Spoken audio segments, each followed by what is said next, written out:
Hello, Robin, Tanya, and Kenneth. Hope you're doing well. I've enjoyed reading your forum discussions and engaging in the posts, so keep that up.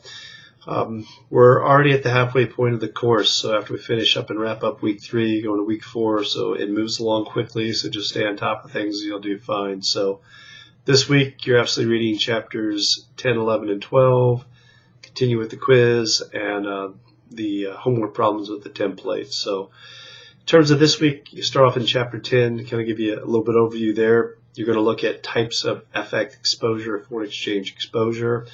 So you think of this in terms of transaction exposure, the value of outstanding obligations due in foreign exchange, the translation exposure. I think of that more like exposure to accounting changes, to the equity of the company, and then also operating exposure. So this even kind of goes into Chapter 12, we look at that. So operating exposure kind of deals more with the present value of the firm based on potential future cash flows and how changes in FX can impact that. So section 10.2, you're going to look a little bit about hedging.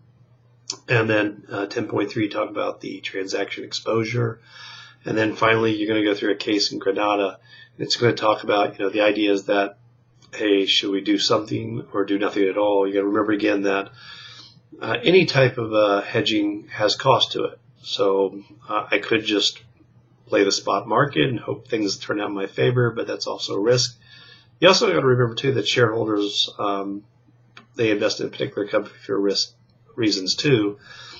You could say that the shareholders are taking this risk, so why should we hedge? So, but bottom line, you're trying to make, future cash flows be valuable, and that's the concern of management. So the idea, again, kind of a case is like, do we do nothing? We could do a forward hedge. We could do a money market hedge. You could do an options hedge. So these are all ways to help protect the variability of cash flows and profits. So you're going to walk through some examples in that chapter. Chapter 11, we get to the idea of like translation methods. So you're going to talk about a current rate method, temporal method. Also, you're going to look at a little bit more managing translation exposure through a balance sheet hedge. So just kind of read through these things slowly, take it in, and that will help you. And then with the final chapter, in chapter 12, it kind of gets more into operating exposure. So we think about this in terms of how the present value of the firm would change. I want you to think this more in terms of the business. There can be uncertainty of the macro events happening, as we talked about last week, still in the forum discussion about concerns about trade with China, global slowdown. Is this happening? Good news, not the shutdown being finally done, I believe. So, we look at things like the short run, the medium run, the long run. What are our decisions? What do we think is going to happen? So it deals a little bit more with planning. And just some of my last notes with this, kind of review it and look at these things.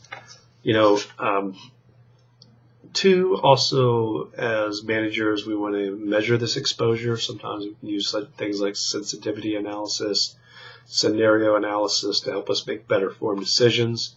How exposed are we? If the euro changes this much, what would that do to our company as far as cash flows or our balance sheets or income statements? So you'll read more about that. There could also be some strategic ways to help reduce this. It could be through diversification of the business or just diversification through our financing sources. So that's pretty much a wrap up what I want to cover, some of the basics this week of the chapters that you're going to read.